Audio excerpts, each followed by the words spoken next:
السلام علیکم ورحمۃ اللہ وبرکاتہ۔ الحمدللہ وکفا والصلاة والسلام علی سید الانبیاء نبینا محمد وعلی آلہ واصحابہ ومن والا، اما بعد۔ محترم ناظرین، پروگرام صاحب اور صاحبہ میں آپ کا میزبان ابوبکر صدیق ایک مرتبہ پھر حاضر خدمت۔ گزشتہ پروگرام میں ہم نے اچھے اور مثالی شوہر کی صفات کیا کیا ہیں اور رسول اللہ صلی اللہ علیہ وسلم نے اس معاملے میں ہماری کیا رہنمائی کی ہے، اس حوالے سے اپنی گفتگو کی۔ اسی گفتگو کو مزید آگے بڑھاتے ہوئے سب سے پہلے جو چند باتیں گزشتہ پروگرام میں عرض کی گئی تھیں ان کا خلاصہ بیان کر دوں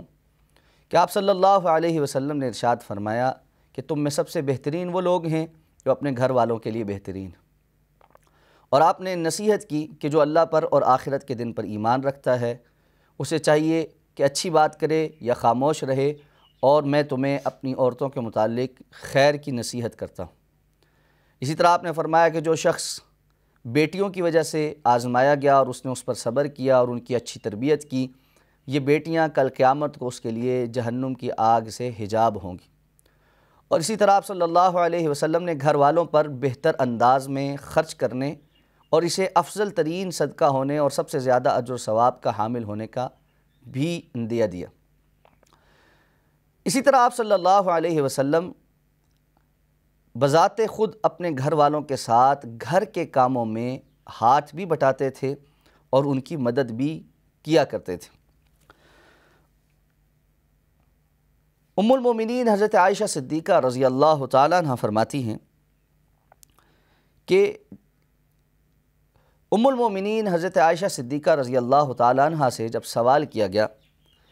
کہ رسول اللہ صلی اللہ علیہ وسلم جب گھر پر ہوتے تو اپنے گھر والوں کے ساتھ کس قسم کا رویہ رکھتے تھے، تو آپ رضی اللہ تعالیٰ عنہ نے فرمایا کان فی محنت اہلہ فاذا حضرت الصلاۃ قام الی الصلاۃ۔ آپ جب گھر پر ہوتے تو اپنے گھر والوں کے ساتھ کام کاج میں مصروف رہتے، اور جب نماز کا وقت ہو جاتا تو پھر آپ صلی اللہ علیہ وسلم نماز کے لیے اٹھ کھڑے ہوتے۔ اسی طرح دوسری احادیث میں ہے کہ آپ صلی اللہ علیہ وسلم بازار سے گھر کا سودا سلف خرید کر لاتے، اور اسی طرح اپنے جوتے کو خود مرمت کر لیا کرتے اور اپنے کپڑے وغیرہ پر خود پیوند لگا لیا کرتے۔ ناظرین محترم، یہاں پر رک کر ہمیں ایک بات کی طرف توجہ کرنی ہے۔ امام الانبیاء جناب محمد الرسول اللہ صلی اللہ علیہ وسلم سے زیادہ اللہ رب العزت کی مخلوق میں کوئی اور شان والا نہیں،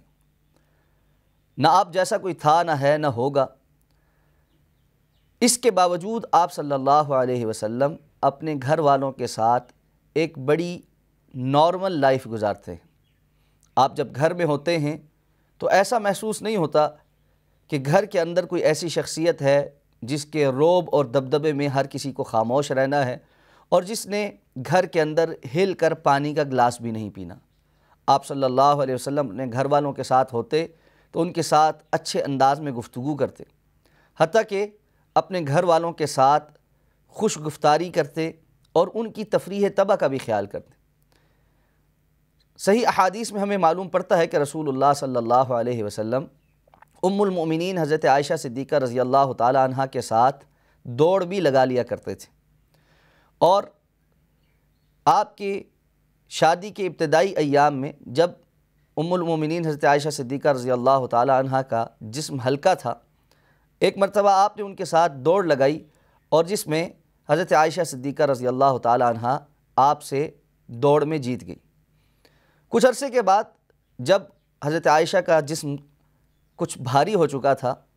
ایک ایسا موقع دوبارہ آیا تو آپ کے ساتھ دوڑ میں رسول اللہ صلی اللہ علیہ وسلم نے انہیں مات دے دی، اور پھر آپ نے فرمایا ہذہ بتلک، آج کی یہ میری جیت اس کا بدلہ ہے جو پہلے تم جیت چکی ہو۔ یعنی یہ ازراہ مذاق اور افزائے تفنن آپ صلی اللہ علیہ وسلم نے ان کو خوشطبی کے لیے ایک بات ارشاد فرمائی۔ آپ جس وقت ایسا فرما رہے ہیں، مدینہ کی ریاست کے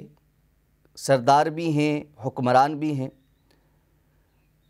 امام الانبیاء بھی ہیں، تمام انسانیت کے محسن بھی ہیں، اور اس کے ساتھ ساتھ مدینہ کی ریاست کو شدید ترین خطرات بھی لاحق ہیں، چیلنجز بھی بہت زیادہ ہیں۔ جس قدر گھمبیر حالات کے اندر مدینہ کے ایام میں رسول اللہ صلی اللہ علیہ وسلم اپنے گھر والوں کے ساتھ بہترین اخلاق سے پیش آ رہے ہیں، اس کا عشر عشیر بھی اگر ہماری زندگی میں ہو تو ہماری مسکراہٹ غائب ہو جاتی ہے اور اپنے گھر والوں کو بات کرنے کی بھی اجازت نہیں دیتے، اور اگر کوئی ہم سے کوئی بات کرنے لگے تو ہم ان کو فوراً ٹوک کر کہتے ہیں کہ آپ کو پتہ نہیں ہے کہ ہمارے حالات کس قسم کے چل رہے ہیں اور آپ کو یہ باتیں یاد آ رہی ہیں۔ رسول اللہ صلی اللہ علیہ وسلم کی سیرت طیبہ میں ہر چیز ایک بیلنسڈ اپروچ کے ساتھ ہے۔ آپ کام کے وقت کام کو اہمیت دیتے، اور جس طرح ام المومنین فرماتی ہیں کہ جب اذان ہو جاتی تو آپ نماز کے لیے اٹھ جاتے،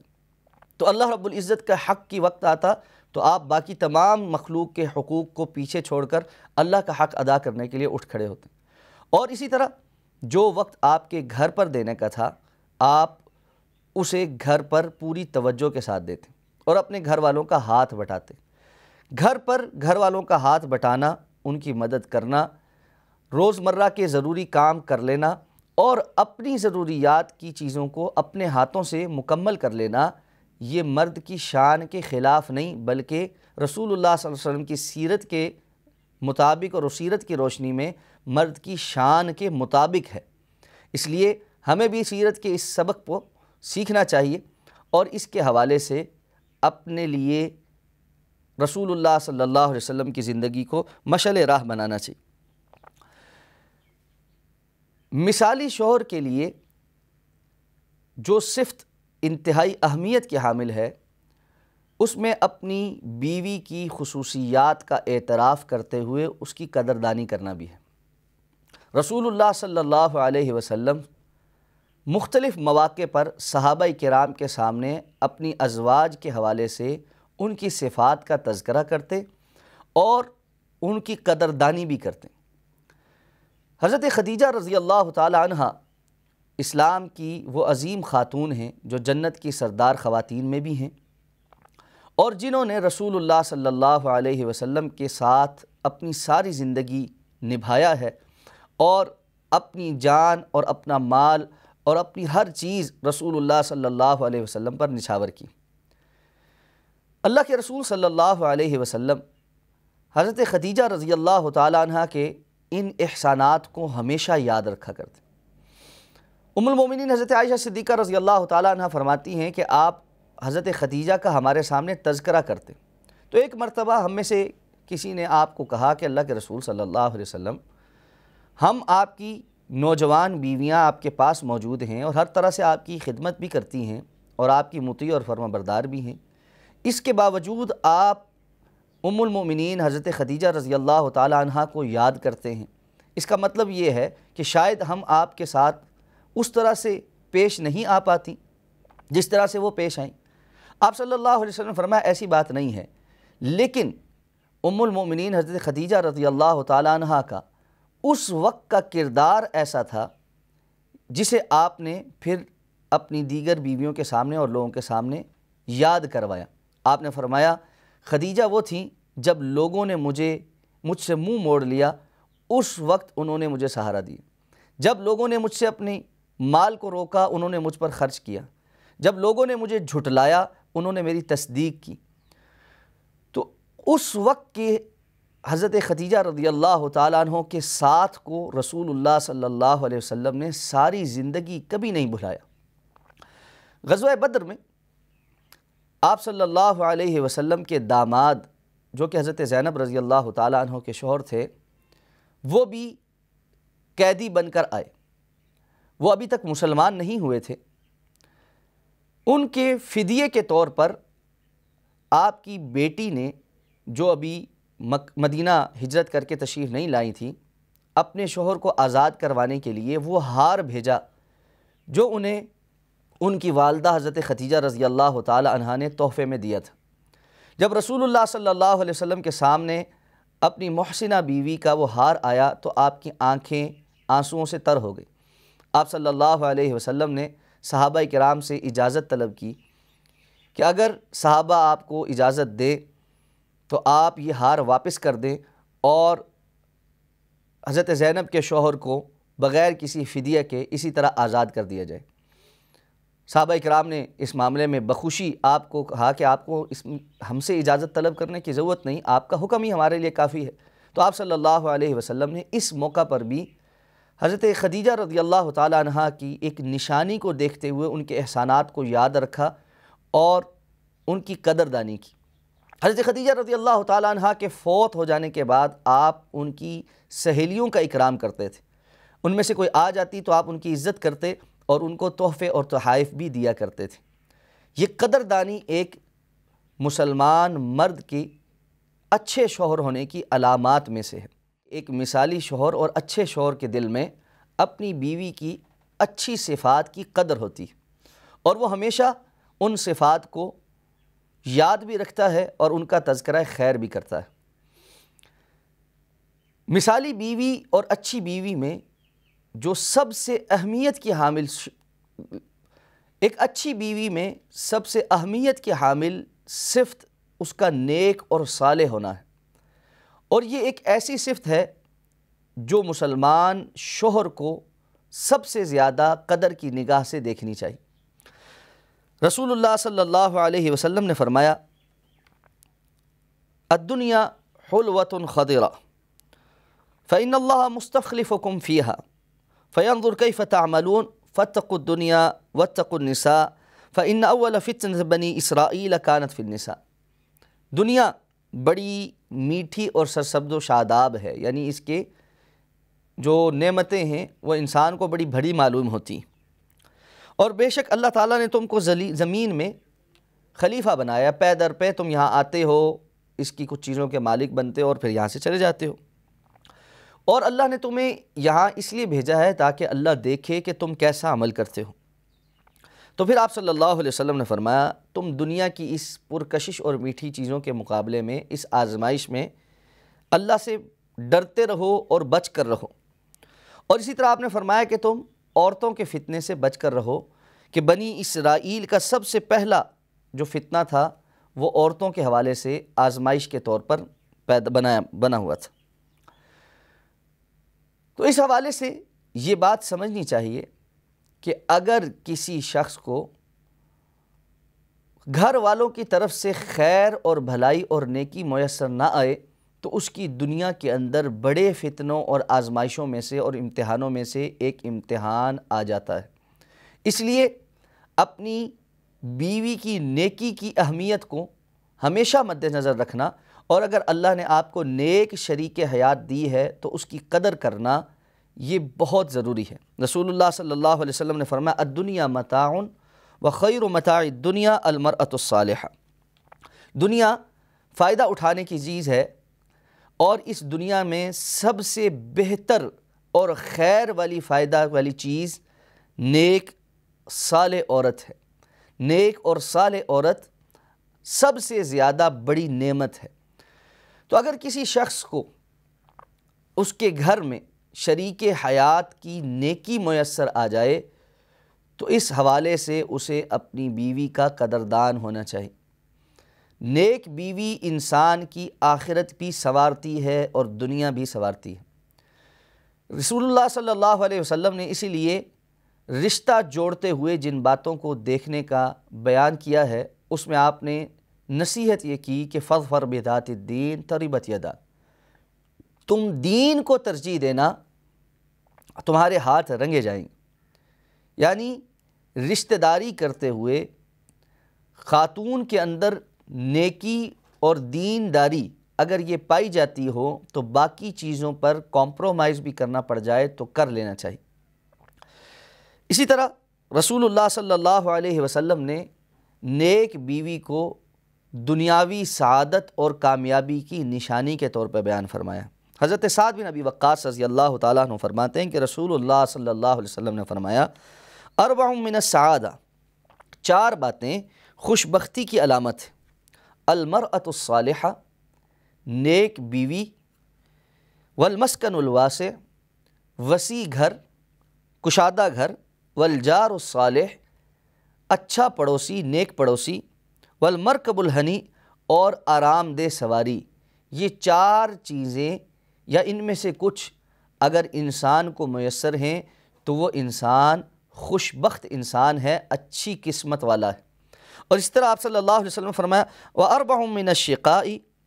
اور چار باتیں بدبختی کی علامت میں سے ہیں، بدقسمتی کی علامت میں سے۔ کوئی شخص بدبخت ہے تو اس کو یہ چار باتیں حاصل ہوں گی یا اس کے لاحق ہوں گی۔ سب سے پہلے آپ نے فرمایا المرأۃ السوء، بری بیوی یا گناہگار بیوی جو مختلف معاملات میں اللہ کی نافرمان ہے۔ اگر کسی کے عقد میں ایسی بیوی آ گئی ہے جو اللہ کی نافرمان ہے تو یہ بدبختی کی علامت ہے۔ اس لیے آپ نے فرمایا والجار السوء، برا پڑوسی بھی بدبختی کی علامات میں سے ہے۔ اور اسی طرح آپ نے فرمایا المرکب السوء، بری سواری جو انسان کے لیے آرام کے بجائے تکلیف کا سبب بنے، وہ بھی بدبختی کی علامت ہے۔ اور پھر آپ نے چوتھی بات فرمائی والمسکن الضیق، تنگ گھر، ایسی رہائش جو کشادہ نہ ہو، انسان کے لیے تکلیف کا سبب بنتی ہو، یہ بھی بدبختی کی علامت ہے۔ تو انسان کی دنیا کے اندر خوش بختی کی بھی علامات ہیں اور بدبختی کی بھی علامات ہیں۔ خوش بختی اور بدبختی میں سب سے پہلی بات آپ صلی اللہ علیہ وسلم نے نیک یا بری بیوی کو گردانا ہے۔ تو اگر دنیا کی زندگی میں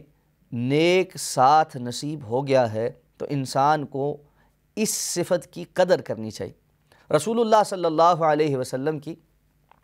ابھی ہم نے اس حوالے سے سیرت پر روشنی ڈالی کہ آپ صلی اللہ علیہ وسلم اپنی ازواج کی نیکی کی قدر کیا کرتے تھے۔ آپ صلی اللہ علیہ وسلم نے ام المؤمنین حضرت خدیجہ رضی اللہ تعالی عنہا کی اس صفت کو بار بار دوسروں کے سامنے بیان کیا کہ وہ تب ایمان لے کر آئیں جب لوگوں نے مجھے جھٹلایا۔ ان کا یہ ایمان لانا، آپ کے ساتھ دین کے لیے خرچ کرنا، اس نیکی کو آپ صلی اللہ علیہ وسلم نے ساری زندگی قدر کی نگاہ سے دیکھا۔ بہت سے لوگ ہمارے معاشرے میں اس حوالے سے بھی تذبذب کا شکار ہیں۔ وہ چاہتے تو یہ ہیں کہ ان کے گھروں کے اندر خیر اور برکتیں نازل ہوں اور ان کو ایسی موت نصیب ہو جائے کہ وہ جا کر مدینہ طیبہ میں دفن ہو سکیں، لیکن زندگی ساری کی ساری وہ ہالی ووڈ اور بالی ووڈ جیسی گزارنی چاہتے ہیں۔ یہ متضاد چیزیں کبھی انسان کے لیے خیر کو جمع نہیں کر سکتی۔ اگر ہم اللہ اور اللہ کے رسول صلی اللہ علیہ وسلم کے دین کے مطابق زندگی گزارنا چاہتے ہیں تو ہمیں دین والوں کی قدر کرنی ہوگی۔ کتنی ہی خواتین اسلام کے مطابق زندگی گزارنا چاہتی ہیں، اچھی مسلمان بننا چاہتی ہیں، پردہ اور اس سے متعلقہ احکامات پر عمل کرنا چاہتی ہیں، لیکن شوہر اور سسرال والوں کی جانب سے اتنی مخالفت کی جاتی ہے اور اسے دقیانوسی سمجھا جاتا ہے اور یہ سمجھا جاتا ہے کہ اگر خاتون پردہ دار ہوگی تو ہم معاشرے میں اپنی سوسائٹی میں فخر کے ساتھ موو نہیں کر سکیں گے۔ اس قسم کی ساری باتیں جہالت کی باتیں ہیں۔ یاد رکھیے، ایک اچھا شوہر وہ ہے جو اپنے گھر والوں کی خیر کی باتوں کی قدر کرنے والا اور ان کے ساتھ بہتر سے بہتر رویہ رکھنے والا ہو۔ رسول اللہ صلی اللہ علیہ وسلم کا فرمان مبارک ہے، آپ نے فرمایا ان فی مال الرجل فتنۃ وفی زوجتہ فتنۃ وولدہ، انسان کے مال میں بھی اس کے لیے آزمائش ہے، اس کی بیوی میں بھی اس کے لیے آزمائش ہے اور اس کی اولاد اور بیٹے میں بھی اس کے لیے آزمائش ہے۔ یعنی یہ تینوں چیزیں انسان کا امتحان بھی بن جاتی ہیں۔ اگر یہ مال حرام رستے سے آنا شروع ہو جائے، بیوی سرکش ہو جائے اور حرام کاموں پر چلنا شروع ہو جائے اور بیٹا نافرمان ہو کر انسان کو حرام چیزیں کرنے پر مجبور کر دے تو یہ اس کے لیے سخت ترین عذاب اور امتحان بن جاتا ہے۔ اور یہی تین چیزیں حلال اور بہتر ذرائع سے اور نیکی کے رستوں پر لے جانا شروع ہو جائیں تو انسان امتحان میں سرخرو ہو جاتا ہے۔ ایسے میں اگر اللہ تعالیٰ نے ایسی شریک حیات عطا فرمائی ہے جو آپ کی نیکی پر خوش ہوتی ہے، خود بھی نیکی کرتی ہے اور آپ کو بھی نیکی کے رستے پر لے جانا چاہتی ہے، خود بھی اللہ کی مطیع اور فرما بردار ہے اور آپ کو بھی اللہ کا مطیع اور فرما بردار دیکھنا چاہتی ہے، تو یہ ایک عظیم ترین نعمت ہے اور خوشبختی کی علامات میں سے ہے جو اللہ نے آپ کو عطا فرمائی ہے۔ اس نعمت کی قدر کیجئے اور اللہ رب العزت کا شکر ادا کیجئے کہ اللہ تعالیٰ نے آپ کو اس معاملے میں امتحان میں نہیں ڈالا ہے۔ ناظرین محترم، آج کے پروگرام کا وقت ختم ہوا چاہتا ہے۔ اپنے میزبان کو آئندہ پروگرام تک کے لیے اجازت دیجیے۔ السلام علیکم ورحمۃ اللہ وبرکاتہ۔